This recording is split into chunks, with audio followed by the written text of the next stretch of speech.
हमने तानसेन जी को नहीं देखा, हमने बैजू बावरा को नहीं देखा, लेकिन हम सौभाग्यशाली है 20वीं शताब्दी से लेकर 21वीं शताब्दी तक जब चित्रपट संसार के माध्यम से, आकाशवाणी के माध्यम से, संगीतिक साधना के बलबूते पर प्राचीन विरासत को आधुनिक यंत्रों के माध्यम से, आवाज के माध्यम से पूरे देश की सांस्कृतिक एकता का सबसे बड़ा रोल, भाषाई बाधाओं को तोड़ करके प्रेम स्नेह की भाषा से पूरे देश के अंदर आनंद का, लता मंगेशकर से लेकर सभी कलाकारों ने जो प्राचीन साधकों के मार्ग पर चलकर पहचान बनाई है। कोई गाना वाला गाना होगा, मेरा जूता है जापानी ये पतलून हिंदुस्तानी, वो गाना तो गाया, सर पे लाल टोपी रूसी फिर भी दिल है। क्या आनंद आता है इस आधार पर जब हमारे प्रधानमंत्री जाते हैं रूस में, तो हमारी सीमाएं टूट करके उस सांस्कृतिक विरासत से संगीत एक बना देता है। आज के इस अवसर पे भी मुझे बताया गया है, एक नहीं 4-4 देशों से हमारे संगीत के अलग अलग क्षेत्रों के विद्वान यहाँ आए हुए हैं। इजराइल, फ्रांस, जापान, इटली, इनके भारतीय शास्त्रीय संगीत के शैलियों के विशेष अपने कलाकार यहाँ आए। मैं उनका वंदन करता हूँ, अभिनंदन करता हूँ, मध्य प्रदेश सरकार की ओर से स्वागत करता हूँ। मुझे मालूम है ठंड बहुत है, लेकिन हाथ तो खाली है, अपन आप सबका उनका अभिनंदन करें। सर्दी इतनी नहीं है कि आनंद के लिए हमारे को बोलना पड़े, और वो ग्वालियर की रियासत में बोलना पड़े तो और सोचना पड़ेगा कि अब आगे बोलना कि नहीं बोलना पड़े। आज के इस अवसर पर आज मैं जब पिछली बार से ऐसा लगा कि जब भी आता हूं तानसेन समारोह, पता नहीं तानसेन महाराज की कोई कृपा हो रही है, जब आता तब वर्ल्ड रिकॉर्ड बन जाता है। ये बड़ा आश्चर्य की बात। पिछली बार आया तो तबले का वाद्यों से तबला साधकों ने इतनी बड़ी टीम इकट्ठी कर दी, मेरे को लगता देश कम पड़ गया होगा, सब जितने थे यही बुला लिए। संस्कृति मंत्रालय को मैं धन्यवाद देना चाहूंगा।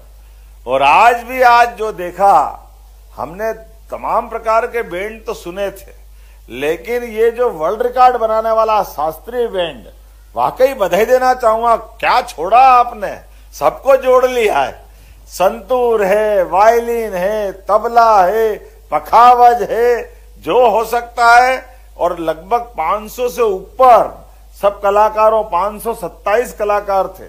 संवेद स्वर में जिस प्रकार से बांसुरी से लगा करके उनने अपनी जो प्रस्तुति दी, वास्तव में अद्भुत है। और आज इस बात की महत्ता और बढ़ जाती है, यशस्वी प्रधानमंत्री के नेतृत्व में कलाकारों का मान सम्मान बढ़ाने के लिए माननीय प्रधानमंत्री जी का वो दृश्य आज भी आंखों के सामने जो निकलता है, आप एहसास करना। दुनिया के सबसे बड़े लोकतंत्र के सबसे बड़े नायक, जिनके जीवन की बहुत सारी बातों से दुनिया अलग प्रकार से उनको श्रद्धा से देखती है, लेकिन ऐसे लोकप्रिय प्रधानमंत्री ने अपनी भारत रत्न स्वर कोकिला लता मंगेशकर जी के महाप्रयाण के अवसर पर पैदल जा करके जो श्रद्धांजलि दी, वाकई वो अद्भुत है। ये कला साधकों का लंबी परंपरा का सम्मान है।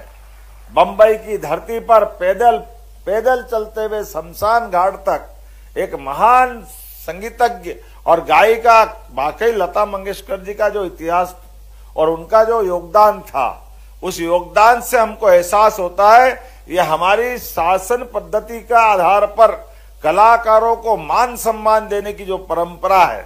यही तो कारण है कि जो बताया गया है कि गायक जब गायिका से अपने मन के भाव से गाता है, प्रत्येक राग से उसका असर होता है, वो अपने आप प्रकृति से तालमेल बिठा लेता है। प्रकृति के आधार पर राग मल्हार के बारे में जो कहा गया है कि राग लगाए तो ऐसा राग लगाए कि मेघ आके गर्जन करते हुए वर्षा ऋतु ले आए, ये और कहीं नहीं हो सकता। ये केवल अपने देश में हो सकता है, अपनी संस्कृति से हो सकता है। मुझे इस बात की प्रसन्नता है, अतीत के कालक्रम में भगवान कृष्ण बांसुरी बजाते थे, तो समूचा गोधन कहां से कैसे कैसे निकल निकल के उनके चारों तरफ आकर के वो एहसास कराता था। ऐसे एक नहीं कई कई बातों के कई उदाहरण हमारे सामने हैं।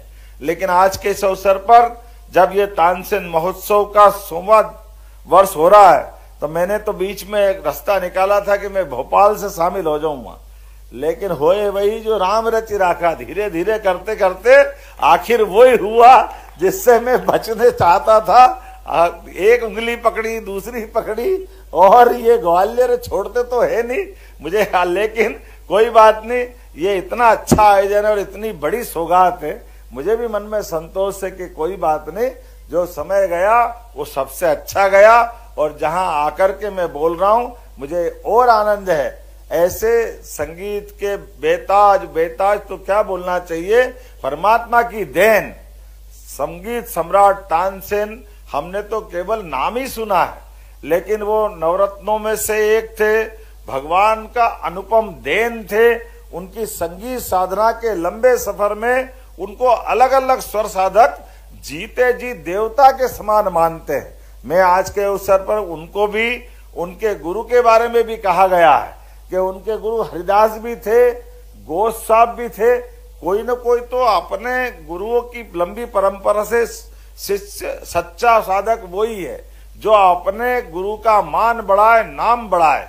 मुझे इस बात की प्रसन्नता है आज के इस अवसर पर ग्वालियर ने अपने उस एक ऐसी शख्सियत को याद किया है जिसके कारण से पूरे क्षेत्र और अंचल की पहचान है।